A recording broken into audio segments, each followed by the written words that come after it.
Good morning, welcome back. Today we are going to be making dog toys to donate to our local pet shelter. And so we're going to walk through the process and what that looks like.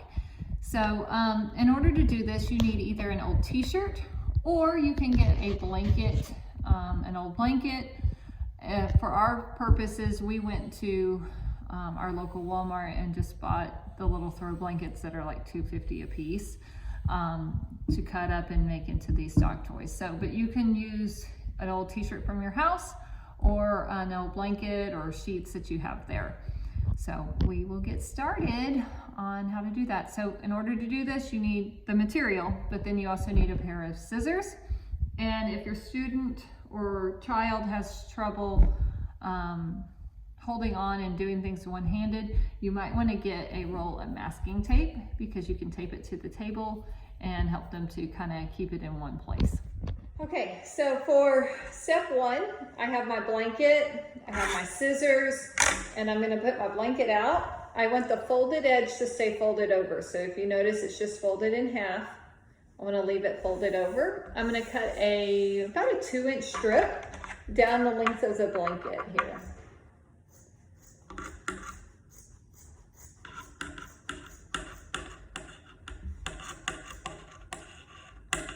The better your scissors are, the better this will go.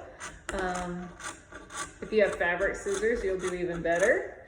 I just put a little bit of pressure as I'm going down to kind of help the scissors work their way through this material.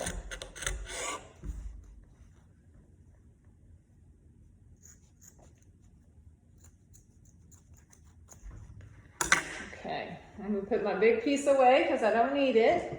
And that leaves me with one long strip. Where that fold was in the blanket, I'm going to cut that to give me 2 pieces of material. So I just cut across that fold. Okay. I will then tie them in a knot at the beginning.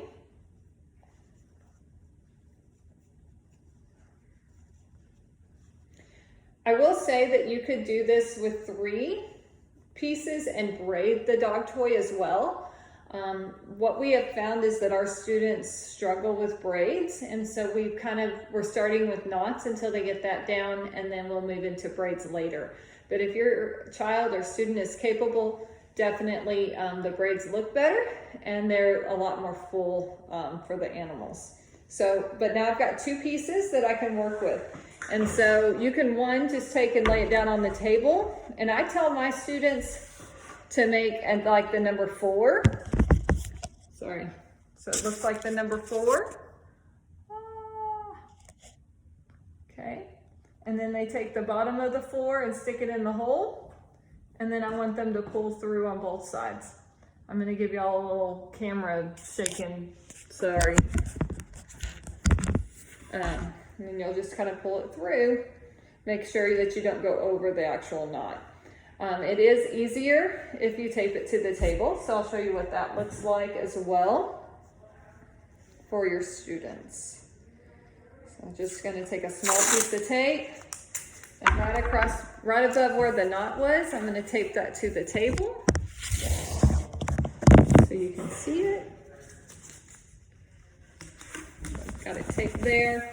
And now when I make my number 4, my rope's not going anywhere. So I'm going to make my number 4. I'm going to take the bottom of the number 4 and put it through the hole and just pull. Okay, and then you just keep doing that same thing. Make your number 4, the bottom of the 4 through the hole, and pull through. Okay.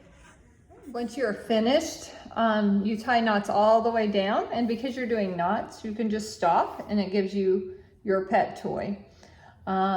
Take off the tape. I would make a few of these and take them out of that t-shirt that you have or that old blanket that you have, and then just take them and donate them to your local pet shelter, anywhere that's near you. Okay, so a quick follow-up just to kind of recap what we did. You will need an old t-shirt or an old blanket or sheet, or you can go to a local store and buy a blanket, just a cheap blanket that you want to cut up. You'll take that blanket or that t-shirt, you'll cut the strips the length of the t-shirt or the length of the blanket, making sure to have a fold in half. Make it about a 2-inch wide strip. Once you cut that 2-inch strip, cut the top of the blanket or the top of the t-shirt where that fold was. And then that creates your 2 pieces. If you're wanting to do a braid, you'll need to cut another strip so that you have a 3rd piece. Otherwise, you will just tie those 2 pieces together to make your 2 strips so that you can begin tying knots throughout your dog toy. If you need an adaptation for your student or child, or for yourself, you can use a piece of masking tape or something like that to tape it to the table so that it doesn't move as much. And it really does help to make it a little bit easier. Even if you don't need that adaptation, it still makes it easier for you. So I hope that you enjoy making dog toys. I know that the dogs at Prairie Paws here in Grove Prairie love to get these. So I do encourage you to donate to your local shelter once you make these. If not, your dog might enjoy them too. So we'll see you later. Thank you.